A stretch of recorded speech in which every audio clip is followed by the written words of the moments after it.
Hello everyone. So in the previous video, we have discussed about the difference between monolith and microservices. And in this video, I'll be telling you about what is API gateway and what's the difference between API gateway and load balancers. Okay. So सबसे पहले हम बात करते हैं कि API gateway होता क्या है। तो API गेटवे क्या है ना कि एक सिंगल एंट्री पॉइंट है। इसको ऐसा समझो कि क्लाइंट से बहुत सारी रिक्वेस्ट आएंगी और वो उन सारे रिक्वेस्ट को एक अप्रोप्रिएट माइक्रो सर्विसेज या फिर कोई अप्रोप्रिएट सर्विस तक पहुंचाने का काम करता है। ठीक है, लेट्स अज्यूम कि यहाँ पे प्रॉब्लम क्या थी सबसे पहले। अब क्या है ना कि क्लाइंट को ज़रूरत नहीं है डायरेक्टली हर माइक्रो सर्विस के साथ कॉन्टैक्ट में आने की, करेक्ट, क्योंकि ये चीज़ अगर हम करेंगे तो क्लाइंट को कोई आइडिया थोड़ी है। लेट्स अज्यूम तुम एज अ यूज़र हो, एक रैंडम यूज़र है, तो रैंडम यूज़र को ये पता करने की ज़रूरत नहीं है कि अगर उसको कार्ट में कुछ अपडेट करना है तो उसको कार्ट माइक्रो सर्विसेज तक ही उसको मतलब उसको कार्ट माइक्रो सर्विस को ही इन्वोक करना है। उसको ये जानने की ज़रूरत नहीं है, वो तो सिर्फ कार्ट को प्रेस करेगा एंड उसको जो भी चेंजेस कन्फिगर करनी होगी वो कर सकता हो, करेक्ट। तो इसके लिए क्या करते हैं हम कि हम एक API गेटवे यूज़ करेंगे जो क्या करेगा कि सबसे पहले क्लाइंट ने एक रिक्वेस्ट भेजा कि मुझे कार्ट अपडेट करना है। ठीक है, तो वो क्या करेगा कि API गेटवे का काम क्या होता है कि वो उस रिक्वेस्ट को अप्रोप्रिएट सर्विस तक पहुंचाए। तो अप्रोप्रिएट सर्विसेज के लिए क्या होगा, अगर अपडेट करना है कार्ट में, कि लेट्स अज्यूम कि तुम्हारे पास कुछ ऑलरेडी पड़ा है कार्ट में, या फिर तुम्हें कुछ कार्ट में नए कुछ सामान कुछ आइटम को ऐड करना है, तो उसमें क्या होगा कि पेमेंट सर्विस पे तो ऑब्वियसली वो इन्वोक नहीं करेगा, ऑर्डर को भी नहीं करेगा, तो वो किसको करेगा, कार्ट को करेगा, क्योंकि हमारा रिलेशन कार्ट से है, जो रिक्वेस्ट आया वो कार्ट से रिलेटेड है। तो माइक्रो API गेटवे इतना स्मार्ट होता है कि वो क्लाइंट से जो भी रिक्वेस्ट आया उस एंड पॉइंट को कॉन्फ़िगर करता है और उसको अप्रोप्रिएट सर्विस तक पहुंचाता है। तो वहाँ से जो भी रिस्पॉन्स आता है वो क्लाइंट तक पहुंच जाता है। Okay, so this is what API gateway, अगर मैं हॉलिस्टिकली बताऊं तो ये करता है API गेटवे का, यही है API गेटवे का काम। अब बात करते हैं कि API गेटवे के एडवांटेजेस या फिर कुछ ऐसा समझो फीचर्स क्या होता है। तो सबसे पहले बात करते हैं API कॉम्पोजिशन की। तो क्या होता है कि हर इंसान एक यूज़र है, तो वो मान लो कि डिफरेंट डिवाइसेस में with same credential log in करके रखा है। लेट्स अज्यूम कि अमेजोन का एग्जांपल लेते हैं। तो अमेजोन में क्या किया कि एक पर्सन ए है, पर्सन ए ने क्या करा कि उसने अमेजोन में माई ऑर्डर्स वाला सेक्शन जो है वो मोबाइल के लिए भी मोबाइल में भी लॉगिन कर रखा है और विद द सेम क्रेडेंशियल उसने लैपटॉप में भी लॉगिन कर रखा है। तो इसमें क्या होगा, जब माई ऑर्डर्स इन्वोक करेगा क्लाइंट, तो उससे क्या होगा, उसको दो चीज़ें वो देख सकता है अपने फ्रंट एंड में, दैट इज़ व्हाट, प्रोडक्ट की डिटेल्स एंड इन्वॉइस की डिटेल्स।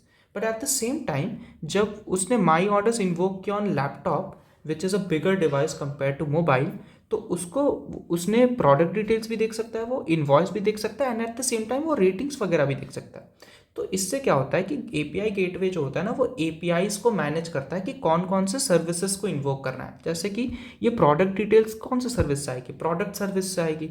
ये इन्वॉइस डिटेल्स कौन से सर्विस से होगी, जब इन्वॉइस वाला सर्विस इन्वोक होगा, करेक्ट। तो इसने सिर्फ दो ही सर्विसेज को इन्वोक करा मोबाइल डिवाइस में, but at the same time laptop devices में तीन सर्विसेज इन्वोक हुई। तो अकॉर्डिंग टू द डिवाइस हमारा सर्विसेज जो होती है वो इन्वोक होती है, जिससे क्या होता है वो लाइक ऐसे समझो कि सिस्टम क्रैश वगैरह करने से बचा सकता है, क्योंकि अननेसेसरी हम बहुत ज़्यादा सर्विसेज को इन्वोक कर दे, तो अगर मोबाइल डिवाइस जैसे लिमिटेड होती है थोड़ी कंपेयर टू लैपटॉप, तो हम नहीं चाहते कि इसमें बहुत ज़्यादा सर्विसेज इन्वोक हो, तो हम क्या कर सकते हैं, इसको मैनेज कर सकते हैं with the help of API gateway. And हम लोग GraphQL भी यूज़ कर सकते हैं। मैं बाद के वीडियोस में कभी जब एक्सप्लेन करूँगा GraphQL के बारे में, तो मैं इस चीज़ को वापस लेके आऊँगा वहाँ पे एंड आई विल एक्सप्लेन कि GraphQL का कैसे यूज़ कर सकते हैं यहाँ पे। Okay, let's move ahead with authentication OAuth flow. So इसमें क्या होता है कि API gateway authentication and authorization में भी हेल्प करता है। तो सबसे पहले थोड़ा सा इसको समझते हैं अच्छे से। सबसे पहले क्या होगा, क्लाइंट रिक्वेस्ट करा किसको, ऑथ सर्वर को। ऑथ सर्वर को क्या रिक्वेस्ट करा कि भाई मुझे तू एक टोकन दे दे। तो अब क्या करेगा, ऑथ सर्वर उसको एक टोकन देगा।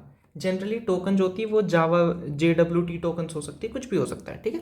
लेट्स अज्यूम JWT टोकन उसने क्लाइंट को भेजा, जब उसने रिक्वेस्ट करा तो उसका रिस्पॉन्स आया JWT टोकन।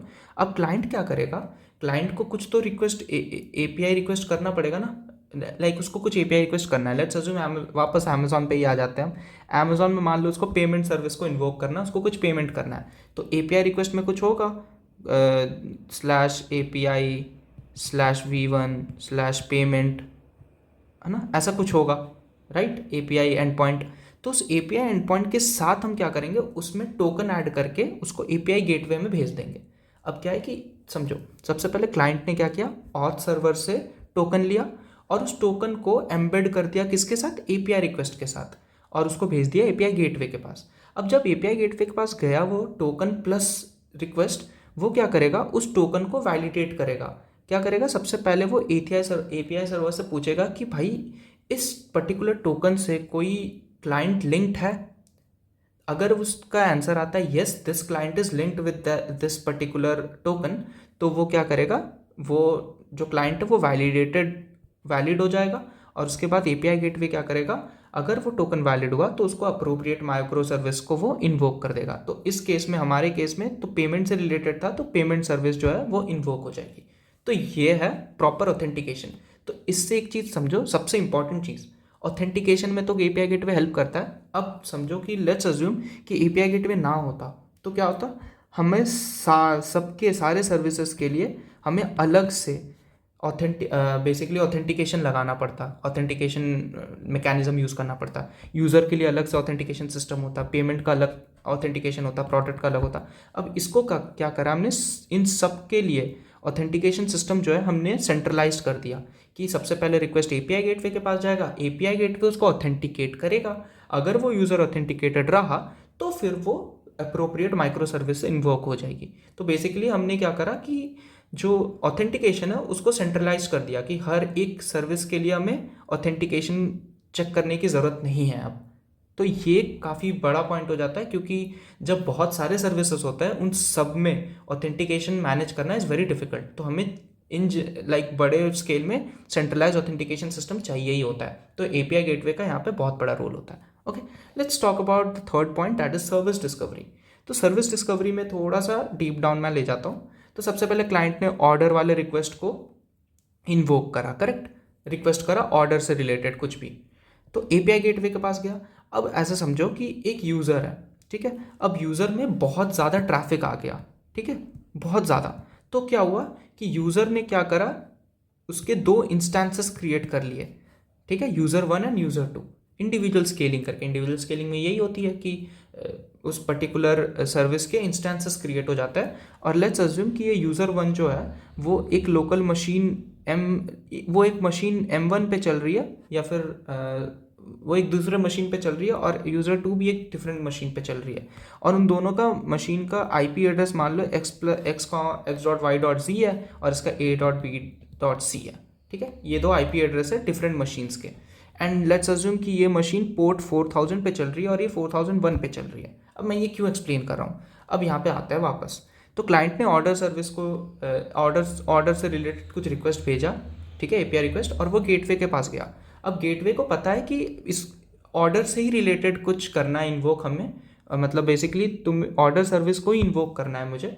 बट अब क्या होगा कि अब सबसे पहले एपीआई गेटवे को ये तो पता है कि ऑर्डर सर्विस इन्वोक होगी, बट ऑर्डर सर्विस का कौन सा इंस्टेंस इन्वोक होगा ये तो हमें पता ही नहीं है, क्योंकि यहाँ पे मान लो कि बहुत ज़्यादा यूज़र्स है तो इसके इंस्टेंसेस क्रिएट हो गए होंगे ना, O1 O2 O3।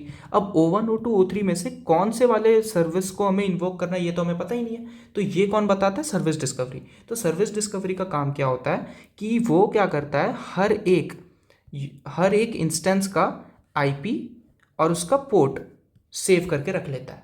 तो यूज़र 1 का उसको पता है आईपी क्या है और पोर्ट क्या है, यूज़र 2 का उसको पता है आईपी क्या है, पोर्ट क्या है। ओके, तो ऐसा समझो कि सर्विस डिस्कवरी के पास सारा नॉलेज है हर एक इंस्टेंस का। तो क्या होता है, लेट्स अज्यूम कि हमारे पास 3 इंस्टेंस बन गए, ऑर्डर वाले का 3 इंस्टेंसेस हमारे पास, और ऑर्डर 2 और ऑर्डर 3 जो है ना वो नहीं चल रही है, मतलब क्रैश कर गई या फिर कुछ भी हो गया, ठीक है। तो अब क्या है कि हमारे पास ऑर्डर 1 जो है दैट इज़ वर्किंग, ठीक है। ऑर्डर 1 का जो आईपी है वो है x.y.z and it is working on port 4002। और इस चीज़ का आइडिया किसके पास है, सर्विस डिस्कवरी के पास इसका प्रॉपर इंफॉर्मेशन पड़ा हुआ है उसके डायरेक्टरी में या फिर जो भी है, ठीक है, उसके सर्वर में, बेसिकली नॉट डायरेक्टरी। तो अब क्या होता है कि एपीआई गेटवे क्या करेगा, उससे पूछेगा कि भाई ऑर्डर का कौन सा इंस्टेंस है जो चल रहा है, तो वो बताएगा कि ऑर्डर 1 है, वो ऑर्डर 1 जो है वो इंस्टेंस वर्किंग है और वो x.y.z में है और 4002 पोर्ट पे चल रहा है। तो इससे क्या हो गया कि उसको पता चल गया एड्रेस, तो एपीआई गेटवे क्या करेगा, उस पर्टिकुलर माइक्रो सर्विस को इन्वोक कर देगा क्योंकि उसको एड्रेस और पोर्ट दोनों पता है। ठीक है, तो सिर्फ ऐसा नहीं होता कि ऑर्डर पता कर गया हमें कि ऑर्डर वाला माइक्रो सर्विस चल रहा है, बट ऑर्डर वाले माइक्रो सर्विसेज में भी कौन सा इंस्टेंस वर्किंग में है और कौन सा इंस्टेंस को हमें इन्वोक करना है वो कौन बताता है, सर्विस डिस्कवरी। तो इसके लिए भी एपीआई गेटवे का बहुत इंपॉर्टेंस होता है। ठीक है, तो यहाँ तक हम बेसिकली, इससे ज़्यादा आई don't think so API gateway में किसी को जानने की ज़रूरत है, एंड मुझे लगता है it is more than enough. मैं कुछ पॉइंट्स शायद छोड़ भी सकता हूँ, अगर किसी को लगता है कि इसमें कुछ और पॉइंट्स भी होते हैं, do let me know. Okay, now let's talk about load balancers. तो लोड बैलेंसर्स और एपीआई गेटवे में फ़र्क क्या है कि जैसे अभी मैंने बताया ना कि यूज़र्स जो है वो पेमेंट वाले को यूज़ कर रहे हैं, लेट्स अज्यूम। ठीक है, एक यूज़र जो है वो पेमेंट वाले माइक्रो सर्विस को इन्वोक करता है। तो अगर यूज़र को पेमेंट सर्विस को इन्वोक करना है तो वो क्या यूज़ करता है, एपीआई गेटवे यूज़ करता है। करेक्ट, कि मान लो एक यूज़र है, वो पहले रिक्वेस्ट भेजा एपीआई गेटवे को और एपीआई गेटवे को दिखा कि पेमेंट से रिलेटेड है, तो उसने क्या करा कि पेमेंट वाला माइक्रो सर्विस को इन्वोक कर दिया। ये हम तो करता है बेसिकली, एपीआई गेटवे का ये काम होता है। करेक्ट, अब लोड बैलेंसर्स क्या करता है कि लेट्स अज्यूम पेमेंट वाले का 3 इंस्टेंसेस है। ठीक है, पेमेंट 1, पेमेंट 2, पेमेंट 3। मान लो पेमेंट वाले में बहुत ट्रैफिक है तो इसके 3 इंस्टेंसेस क्रिएट कर दिए गए। ठीक है, पेमेंट 1, पेमेंट 2, पेमेंट 3। अब क्या हुआ कि पेमेंट 1 जो है वो तो चल रहा है, पेमेंट 2 नहीं चल रहा है एंड पेमेंट 3 भी चल रहा है बट वो बिजी है। तो अब ये कौन बताएगा, अब अगर मान लो कि लोड बैलेंसर नहीं होता तो उसको कैसे पता चलेगा कि पेमेंट 1 चल रहा है और पेमेंट, अब यहाँ पे देखो पेमेंट 1 भी चल रहा है एंड पेमेंट 3 भी चल रहा है बट पेमेंट 3 इज बिजी। तो इन चीज़ों का आइडिया कौन देता है, लोड बैलेंसर। अब मान लो लोड बैलेंसर नहीं होता तो क्या होता कि सर्विस डिस्कवरी तो बता देता कि पेमेंट 1 और पेमेंट 3 चल रहा है। तो अब क्या होता कि मान लो कि एपीआई गेटवे पेमेंट 3 को इन्वोक कर देता, ना कि पेमेंट 1 को करता। ठीक है, जो पेमेंट 3 बिजी है, क्योंकि उसको ये थोड़ी पता पेमेंट 3 बिजी है नहीं है, वो तो लोड बैलेंसर बताएगा ना। मान लो पेमेंट 3 इन्वोक हो जाता तो अब क्या होता कि सिस्टम क्रैश कर सकता है क्योंकि हमारे पास कोई आइडिया ही नहीं है कि कौन सा कौन सा इंस्टेंस बिजी है, कौन सा इंस्टेंस नहीं चल रहा है। इन चीज़ों का भी आइडिया होना ज़रूरी है। तो वो क्या करता है, लोड बैलेंसर। लोड बैलेंसर क्या करता है कि वो देख रहा है कि पेमेंट 1 जो है वो खाली बैठा है, बाकी 2 बिजी है या फिर डेड है। तो वो क्या करेगा कि सार रिक्वेस्ट को क्या करेगा, उस अप्रोप्रिएट पेमेंट 1 वाले तक पहुंचा देगा।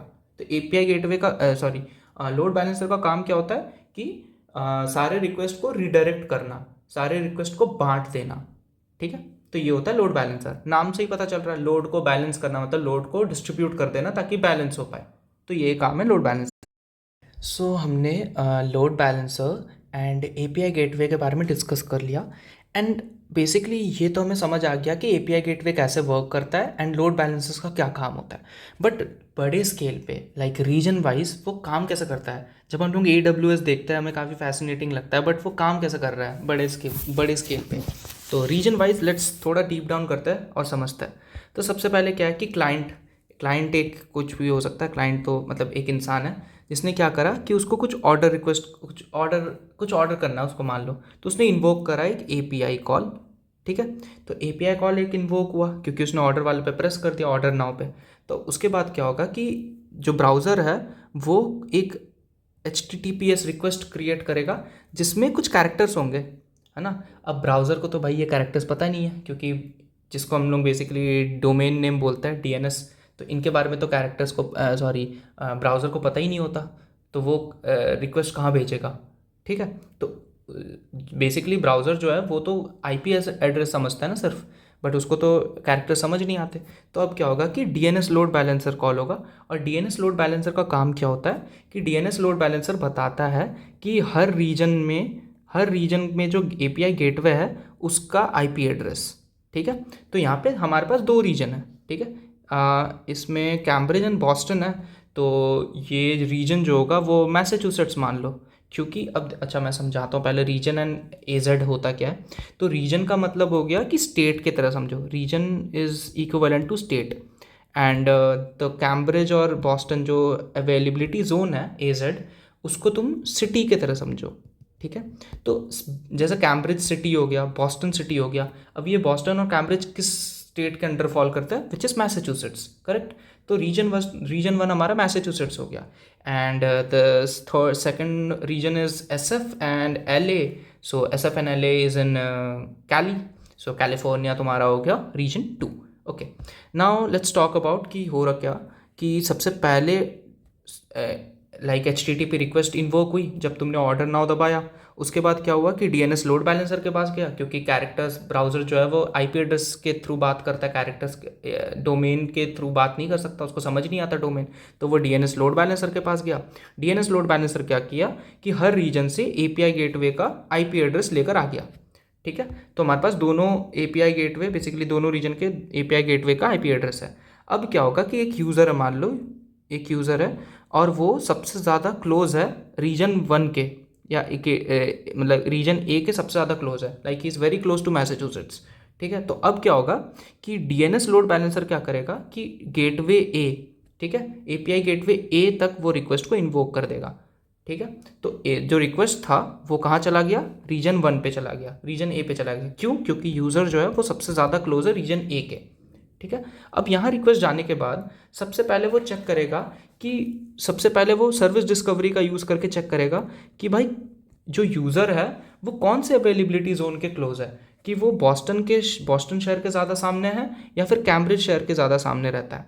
तो इससे भी पता चला, सर्विस डिस्कवरी से पता चला मान लो कि वो कैम्ब्रिज वाले के ज़्यादा क्लोज है। तो क्या होगा कि रिक्वेस्ट जो है वो यहाँ पे चला जाएगा, ठीक है, अवेलेबिलिटी जोन 2 में अब क्या करता है लोड बैलेंसर जो है वो क्या करेगा कि उस पर्टिकुलर माइक्रो सर्विस, जैसे कि यहाँ पे ऑर्डर माइक्रो सर्विस इन्वोक होगी क्योंकि ऑर्डर से रिलेटेड हमारा काम है। तो लोड बैलेंसर क्या करेगा, इसके बहुत सारे इंस्टेंसेस चल रहे होंगे, तो लोड बैलेंसर बताएगा कि कौन सा इंस्टेंस पे हमें उस रिक्वेस्ट को पहुंचाना है, ठीक है। ये काम होता है लोड बैलेंसर का। तो लोड बैलेंसर क्या करता है, लोड बैलेंसर जो है वो अवेलेबिलिटी जोन लेवल पे काम करता है, एंड API गेटवे जो है वो रीजन लेवल पे काम करता है। अब यहाँ पे थोड़ा और समझते हैं। लेट्स अज्यूम कि अवेलेबिलिटी जोन 2 जो है वो क्रैश कर गया या फिर नहीं चल रहा है, ठीक है। कि होता है ना कि एक शहर का या फिर एक रीजन का भाई चल ही नहीं रहा कुछ भी सर्विसेज, तो ये बंद हो गया मान लो। तो अब क्या होगा कि सबसे पहले API गेटवे क्या करेगा, सर्विस डिस्कवरी से पूछेगा कि भाई यूज़र के सबसे क्लोजेस्ट कौन सा है, AZ2 है या फिर AZ1 है यूज़र सबसे क्लोजेस्ट। वो बताएगा भाई AZ2 है सबसे क्लोजेस्ट, बट AZ2 जो है ना वो वर्क नहीं कर रहा है। तो क्या करेगा, वो AZ1 पे रीडायरेक्ट कर देगा उसको, उस रिक्वेस्ट को। अब क्या करेगा लोड बैलेंसर अगेन जो इंस्टेंस वर्किंग है उस पर वो अप्रोप्रिएट इंस्टेंस पे उसको रीडायरेक्ट कर देगा उस रिक्वेस्ट को, ठीक है। तो ये काम हो गया बेसिकली पूरे एज अ होल सिस्टम। अब एक और चीज़ समझते हैं। लेट्स अज्यूम कि ये पूरा रीजन ही क्रैश कर गया, ठीक है। अब ये दोनों क्रैश कर गए, मतलब मान लो कि दोनों अवेलेबिलिटी जोन नहीं चल रहा और पूरा रीजन ही नहीं चल रहा है ये वाला। तो अब क्या होगा कि अगेन रिक्वेस्ट आएगा यूज़र से, वो चेक करेगा क्लोजेस्ट तो भाई रीजन एक ही है, but region 1 is not working. तो क्या करेगा, वो पूरे रिक्वेस्ट को रिडायरेक्ट कर देगा रीजन 2 में। तो ऐसे वर्क करता है basically as a whole system. So I think that's it. इससे ज़्यादा आई थिंक मुझे भी नहीं आता, and I don't think so इससे ज़्यादा किसी को जानने की ज़रूरत है, क्योंकि ये बहुत ज़्यादा डिटेल में मैंने बता दिया है, and I don't think so इससे ज़्यादा कुछ डिटेल होगा। बट हाँ, obviously I am always ready to learn. अगर किसी को लगता है that there is something that I am missing, please do tell me. Thank you so much for watching. Bye bye.